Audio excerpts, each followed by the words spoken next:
Hi everyone, it's Gavin J, the best thing since the pond. And you're listening to the Therapy Suite right here on UK Health Radio, the world's number one talk health radio. This week I have with me Jannice Jones, breath, wellbeing and neurodiversity coach. We'll be talking about the power of breathing. Jannice, welcome to the show. How are you doing? I'm doing great. Thank you, Gavin. Thanks for having me here. Brilliant. You could come on, How's your week been?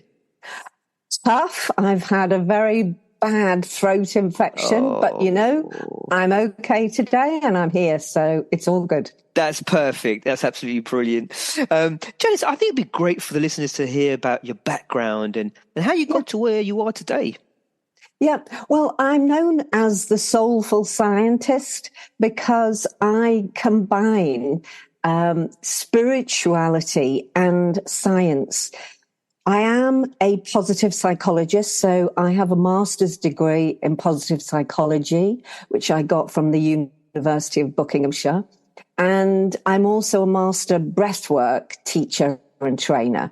And the things that fascinate me are the intersection between science and spirituality and how that can help human beings live happier, healthier lives on purpose. That's fantastic. That's brilliant. Now, you're a master breathwork teacher. Now, what does that mean? I know everyone goes, well, we all breathe, right? Don't we? So what? Do you get people being sarky with you at all? Oh, yes. Oh, yes. Those of little faith. And then they try it and they go, oh, my goodness, this is incredible. So the reason why I went on that journey is because I had a lot of trauma from my childhood held in my body. And so I had all sorts of therapies, psychotherapies, all of that. And yet this trauma was still sat there. And when I did my positive psychology, I went from that place because the whole point of positive psychology is it's about the science of flourishing. So it takes you from a place of learned helplessness to learned optimism. Okay, so I went on that journey, fantastic. But the trauma was still sat there and it was stopping me every time I wanted to move forward in my career and be more visible. My trauma would stop me. And I thought, I've got to try and move beyond this. So I tried everything. I tried hypnotherapy, something called RTT, which is rapid transformation therapy. I tried EMDR, which did help, which is an eye movement desensitization. And then I came across just a guy doing a 5-day breathwork course. And I thought, I don't know what this is, but I'm interested. I'm a lifelong learner. I'll give it a go. I'll see if it helps with, stress or anxiety. Did the 5-day course and loved it. And then he had a 30-day course. The 5-day course was free. The 30-day course I paid for, and I was doing breath work every day. And I could really see that my stress levels, how I was holding myself was changing. But there was still that something held there in my body. And then he invited me, and it was me and a couple of hundred other people, to an online transformational breathwork session. And in that session, something incredible happened. I actually came back into my body fully for the first time in years and years and years. And so much of my trauma, I was able to release it. So I was a mess afterwards. I'd been crying and, releasing, and all this emotion came out. And it's like, on earth just happened. And so I then went on and trained in it because I thought there's something magical here, and it actually works. So on the one side, you've got that, it helps to release emotion and trauma and move beyond stuckness and things like that. But on the other, it helps you to step into possibility and see a future self and be able to get ideas and things around what honestly could be that you might never have been able to consider, because during these transformational journey, something called transient hypofrontality happens, which is when you breathe long enough and the right way, that your monkey mind, your prefrontal cortex, switches off enough for your theta brainwave state to switch on. And that's where you can reprogram the subconscious. You can let go of old beliefs. It's a physiological, chemical thing. It's not woo-woo, even though it sounds like it. It's actually scientific what happens. Jannice, that's really interesting, because so breathing wise can also it is interrelated with the subconsciousness as well. Am I getting that right? If you breathe long enough in the right way, yes. That is unbelievable, honestly. Yeah. I've done interviews around breathing and spoken to people about it, but I've never heard that, and I find that very, very interesting. Do you know what? Can I take us back a bit? You through your initial experience with that class and the breathing. Yeah. What was it that was? I know it must have been maybe it was a long session, maybe it's quite complex, but just getting down to the core points. What was it that made you release with the breathing exercises those emotions from past childhood? So it literally is it's not the normal breathing. It's not the, like the box breathing or anything like that, resonant breathing where you're just doing a few breathing exercises for a few minutes. It's not that sort of breathing. You're breathing in a particular way for 45 plus minutes. So it's work. It's not like pranayama. It's not like Wim Hof. It's real work. And it takes your body physiologically and chemically to a place that for some people, DMT can be released. But aside from that, it's that transient hypofrontality. And if you think about where all the trauma sits, it's in your body and it's in your subconscious mind. That's where it all sits. And when you breathe properly in this deep way for long enough, and you won't do it on your own, you'll do it with, like myself, I'm now a breath master teacher, that you go on a safe journey, and it's called, it's a controlled sympathetic nervous system activation. So you're activating your sympathetic nervous system in a specific way for a specific time in order to release what's held there, that it's like almost impossible to release it in other ways. I mean, that's why some people go to, Mexico and take illegal drugs and things. I'm not going to do it that way. This is through the breath. And you need to do it with a trained teacher, but it's an incredibly powerful tool for transformation. Gosh, it really sounds, you hear breathwork teacher or just breathing exercises or breathing or whatever it might be, but there's so much to it. There's so much more to it. There's a whole different depth to the subject matter. And it sounds like it goes hand in hand with the subconsciousness and obviously your emotions. And I mean, I know people in the past have told me that, if you breathe deeply, you do exercises, you can help calm yourself, and absolutely it can help with stress and that kind of thing as well. So, but we can talk a bit more about that in a moment. I mean, what else have you learned about breathing that is so important that you trained in it? And we all breathe in the same way. Is that right, or is there differences? No. And the thing is, if you think about it, it's about the last 200 years that we've moved off the land and into factories, mills, things like that. Okay. When we were living more on the land and more active, we tended to breathe throughout the day, in and out, through our noses. That's how we breathed.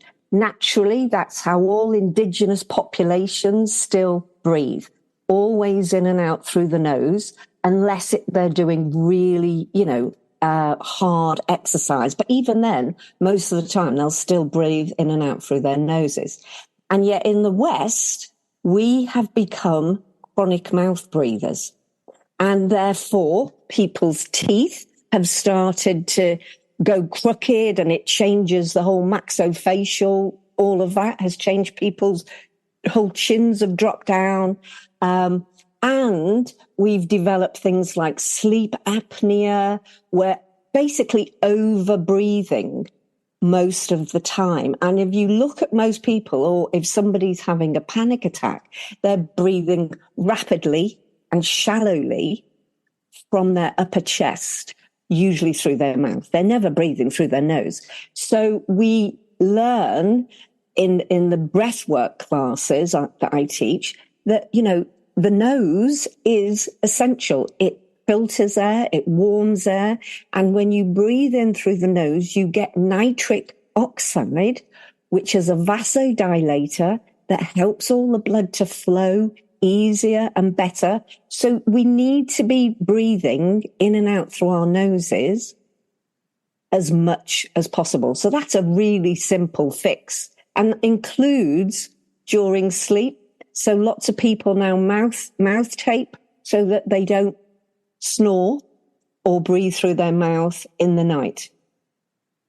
Is there any health implications if you're breathing more through your mouth than your nose? Yeah, massively. You're lowering your tolerance to carbon dioxide. Okay, so if you were like me, we were told growing up in science classes that carbon dioxide is a waste gas. Carbon dioxide is not a waste gas. It is an essential gas. And it's only when carbon dioxide is present in the body that hemoglobin will release oxygen into the blood. So in order to get more oxygen actually circulating, we need to have a higher tolerance to carbon dioxide and not be breathing it out all the time. So if you're mouth breathing, you're breathing out a lot more carbon dioxide than if you're breathing out through your nose. So it's just simple. You're breathing out more for a start. I'm just trying to think while you've been saying all that. I'm trying to reflect. Do I breathe more from my mouth or my nose? And I'm actually doing that with both, thinking, what do I do? Because you do it subconsciously, don't you? You're breathing, you walk around, you're talking or whatever you're doing, and you just kind of, you just do it like, obviously that's second nature, obviously. But now I'm going to be thinking, am I breathing enough through my nose? I think that's the question, And I get what you're saying. So we more oxygen is taken into the body via the nose. Is that right, basically? It's not that there's more oxygen taken in, because if you think about it, you take in more breath if you breathe in through the mouth. So it's not that there's more oxygen taken in. It's that you're getting nitric oxide. And if you're breathing in and out through the nose, then you're not over breathing out carbon dioxide, which you need to have the oxygen released into the blood from the hemoglobin. You need the carbon dioxide in the body. And we keep breathing out too much carbon dioxide. Okay. Very interesting. We're just going to a quick ad break and we'll be right back. UK Health Radio, the station that makes you feel good.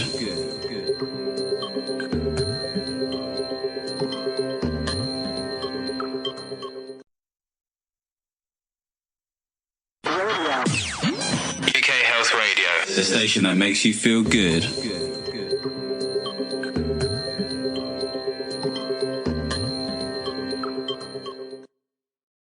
So, Jannice, thanks very much for that about, information around breathing through your nose and your mouth, and how it's more, it's going to be more beneficial health-wise to breathe in through your nose.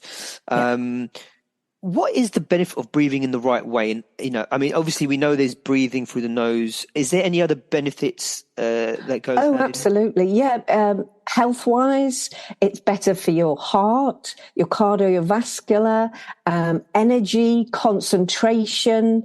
I mean, the list just goes on and on and on. It really is essential that we remember how to breathe properly, because we're not, and it is negatively impacting. And it even affects, because carbon dioxide affects the pH of the blood. And so when your blood is not in the right balance in terms of its pH, you'll tend to reach more for the bad food than you will the healthy food. So it even goes down to affecting how how healthy you are in terms of what you're choosing to eat. So, I mean, there's so much involved in it. Obviously, I can't go into it all here, but I am teaching a course in it for those that want to not just learn it for themselves and how to improve their health of their own health and the health of their families.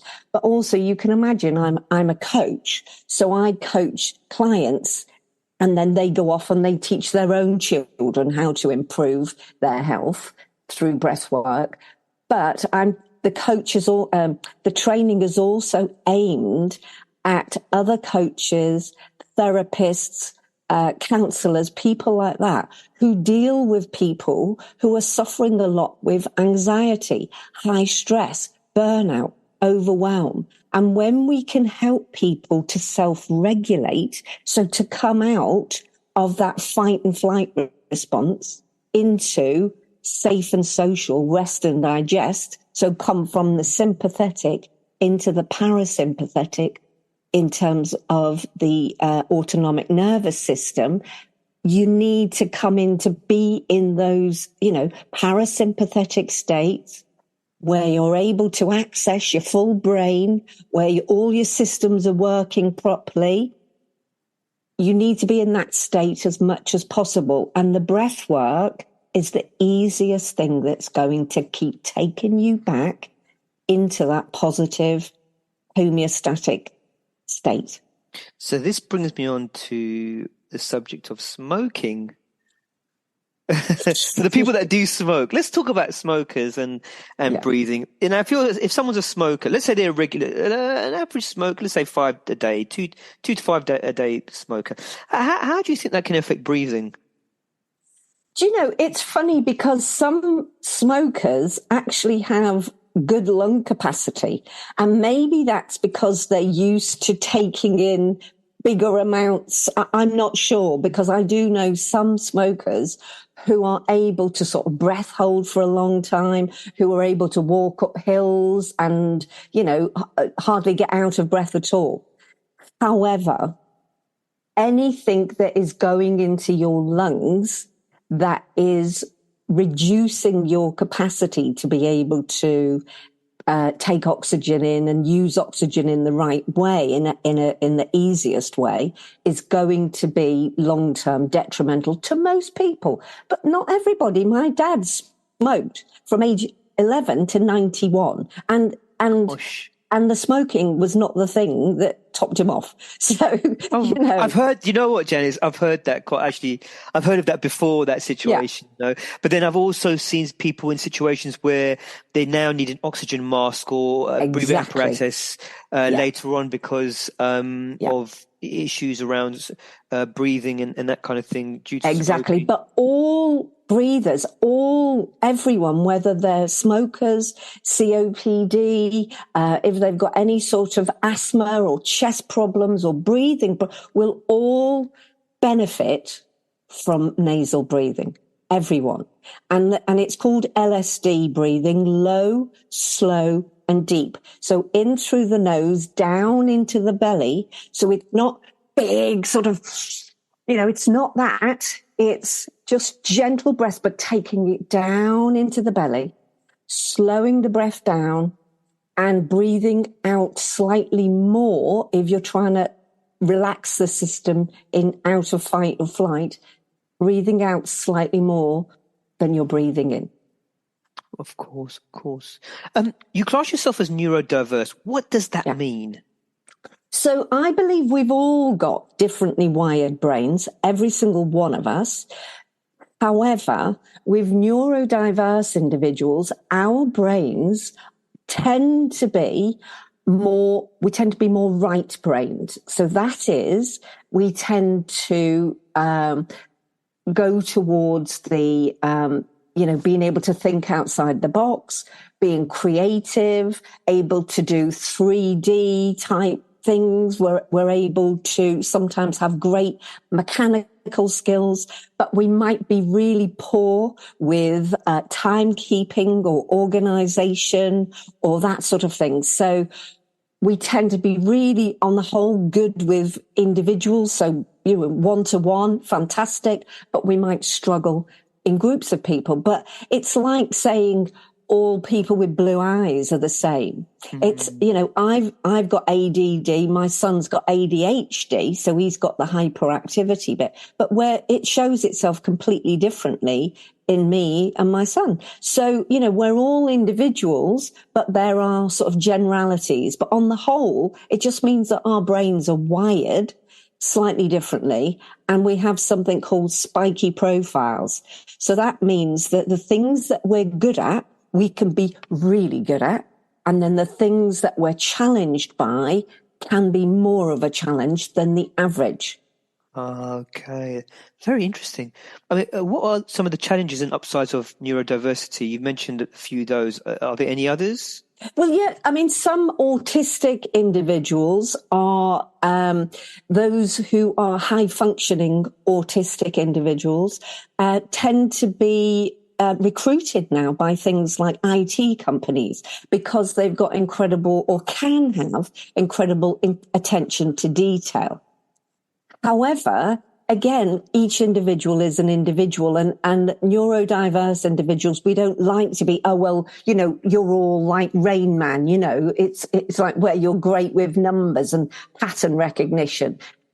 No, we're all individuals, but there are some upsides, and definitely creativity, thinking outside the box, being able to join the dots, being a big picture thinker, things like that. I mean, and ideas, I call myself an ideas machine. I must have 10 different books in my head that I want to write at any one time. So my difficulty is prioritization, organization, and when I start something, finishing it, because I've got that ADD brain that's always, what's the next thing? It likes novelty, hates boredom. Right. So is it a case of sometimes needing to change subject matter?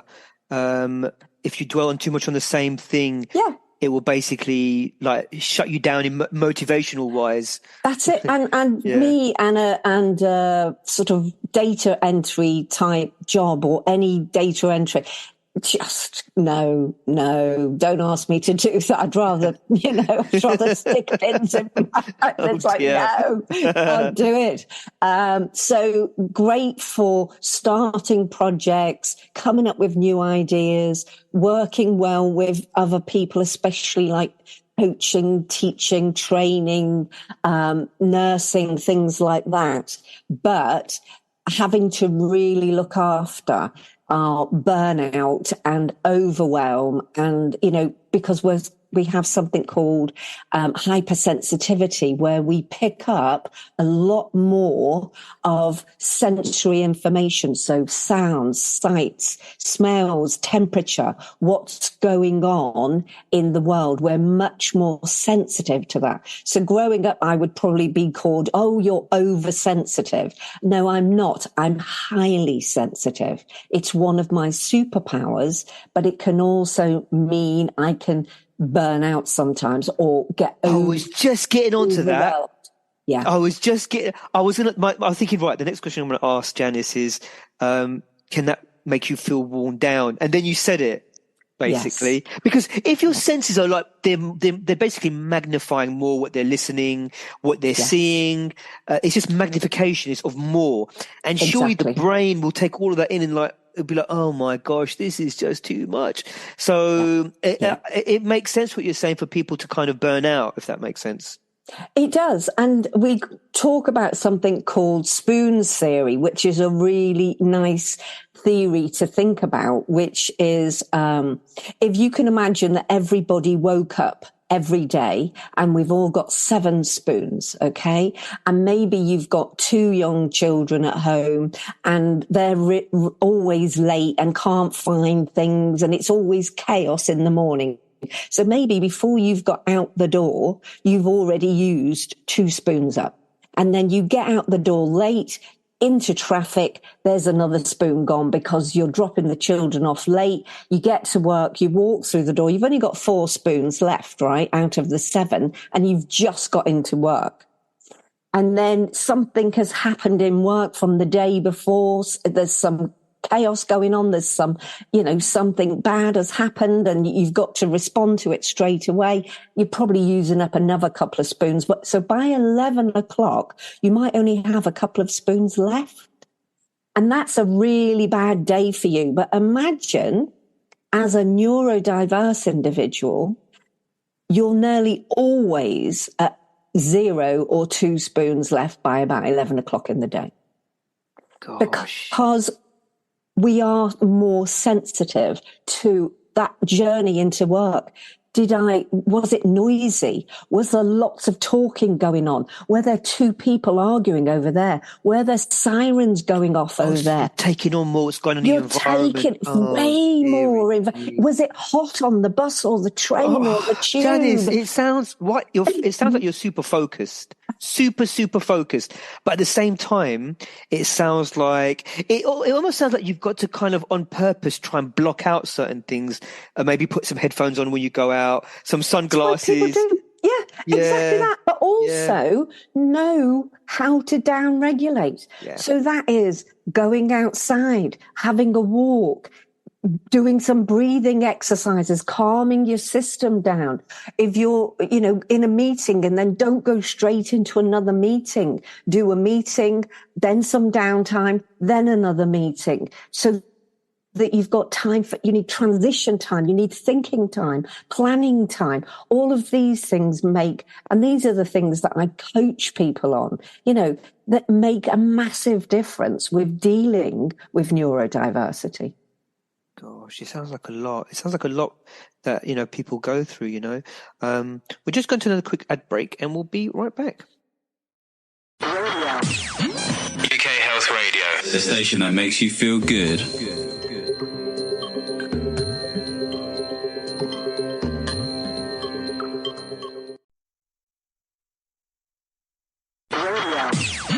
UK Health Radio, the station that makes you feel good.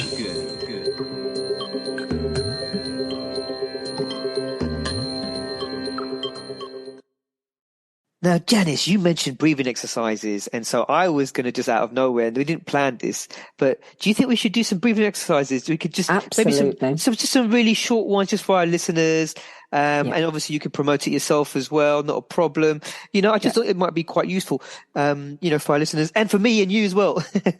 Absolutely. So I want you to put your feet on the floor, just nice. Sit up, not as if you're a sergeant major, but sit up straight as if you've got that line going up through your back, up to the back of your head. Okay. And then I want you to close your eyes if you're able. Just close your eyes for a moment. And I want you to just take your sense inside, so into interoception, inside, and just sense how you're feeling in this moment, and just sense where you are in this physical body, in this moment in time. Okay. And what I'm going to do, keep your eyes closed, and all I'm going to do is I'm going to count you in. And on the count in, you're going to take an in breath and you're going to breathe in for 4 seconds through your nose. And when you breathe out, on the out breath, you're going to breathe out for 8 seconds, but as if you were breathing out of a straw. And we're going to do 5 rounds of that. Okay. So I'm going to call you in. I'll do a 3, 2, 1, and then we'll breathe in and start. Okay. So 3, 2, 1, breathe in, 2, 3, 4, out as if it's through a straw, 2, 3, 4, 5, 6, 7, 8. In down to the belly, in, 2, 3, 4, out, 2, 3, 4, 5, 6, 7, 8. In, 2, 3, 4, out, 2, 3, 4, 5, 6, 7, 8. And we'll do one more. In, 2, 3, 4, out, 2, 3, 4, 5, 6, 7, 8. And before you open your eyes, just feel how you're feeling now. I can see a smile on your face there, Gavin. How you're feeling now compared to how you were feeling before we started. Just a few breaths in and out. And then when you're ready, you can open your eyes.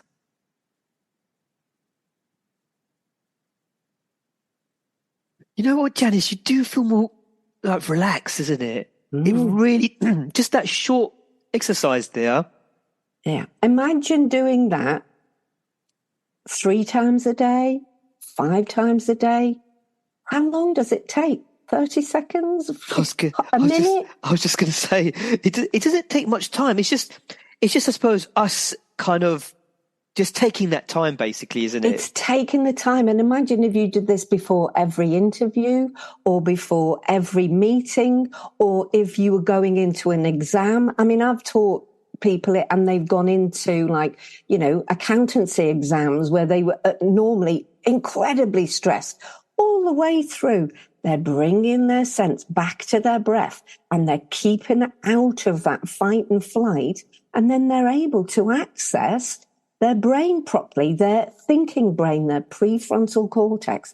Because what we learn from neuroscience is that when you're in fight or flight, the amygdala, it's called an amygdala takeover here at the back of the brain on the brainstem, it takes over and it stops your ability to be able to access your thinking brain, the prefrontal cortex. So every time we're in fight or flight, we're not thinking straight. We're not using all of our brain. So you actually look like you're almost ready to go and have it and lay down. I was ready for it. I'll be honest with you.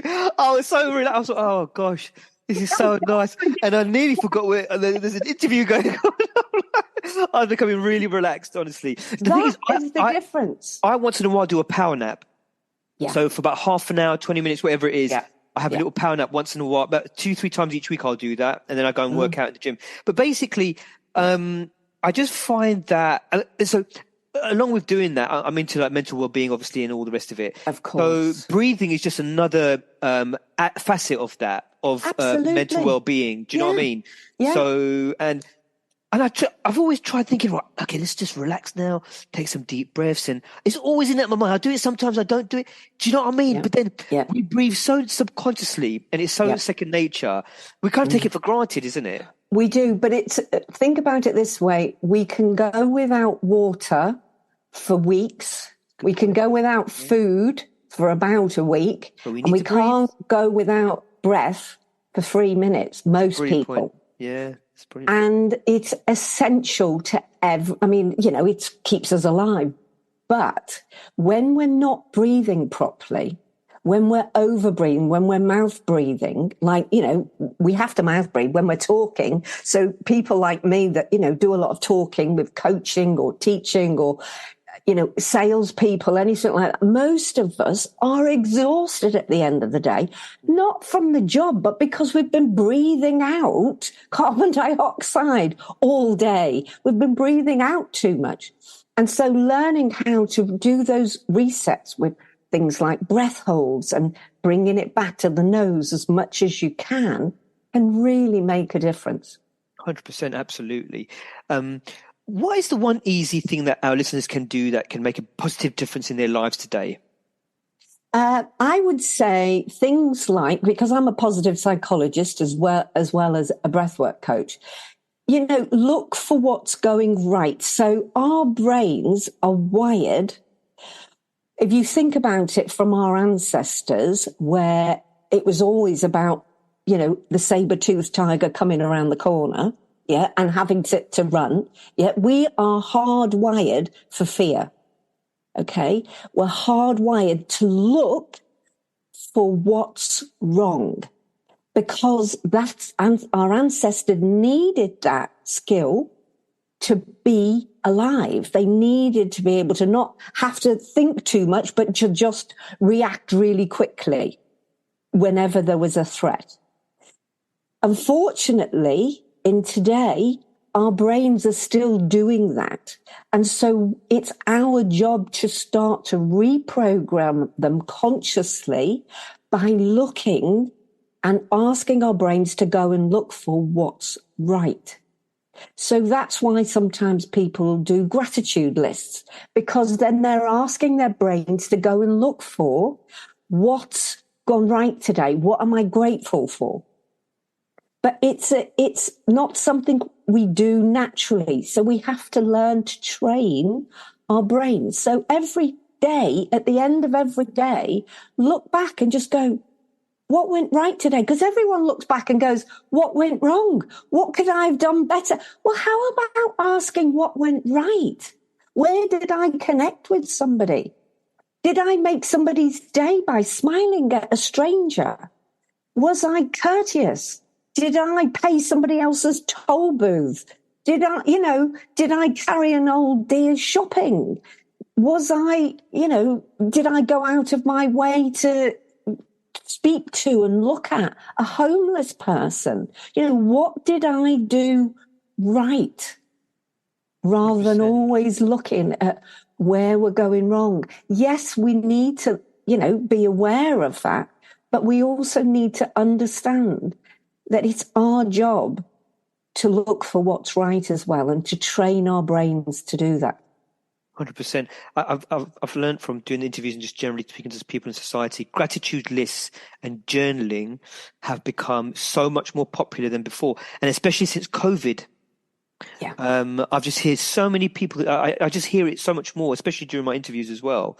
It's just an area, and people find it very useful, I like to think of, instead of I do gratitude lists sometimes, but from science, again, from positive psychology, what they've learned is that actually the most effective way to do gratitude lists is not to do it every day, because we get on that hedonic treadmill and then our brains just stop taking notice of it. It's like it becomes rote, so we don't have any emotion or positive emotion with it. Whereas if we do it once a week but really feel into how grateful we are to be alive, to have the people in our lives, to be healthy, or, whatever's going on, there's always things that we can be grateful for. So that is actually way more effective than doing it every day. Can you give us a quick example of maybe a case study of someone you worked with and you might have helped them in the areas of breathing as well as positive psychology, neurodiversity? Yeah. Oh, absolutely. Yeah. There's one lady I'll call it Mrs. Y, for data protection. But so when I started working with her, she was absolutely on burnout. I mean, she was almost grey in colour. Her emotions were totally flat. She had no energy to do the job that she was paid to do. She was completely burnt out and really quite low in her mood. The first thing I did with her was a parasympathetic breathwork activation, which is where we did things like that breathing technique that I did with you. It was somewhat successful. She felt a little bit better. The next week, I did a sympathetic breathwork session with her. So like I said to you, where you're doing a controlled sympathetic experiment, really, to jumpstart the system. Yeah. And after that, her brain came back online and her energy started to return. And if you met her now, we're about 6 months later now, you would not recognize her as the same person. And I add into that the neuroscience stuff and the positive psychology all around the coaching and looking at, how she wants to, what's going right in her life as well as what she wants to change. And literally unbelievable, absolutely unbelievable. So it's a tool of transformation. It's a tool for health.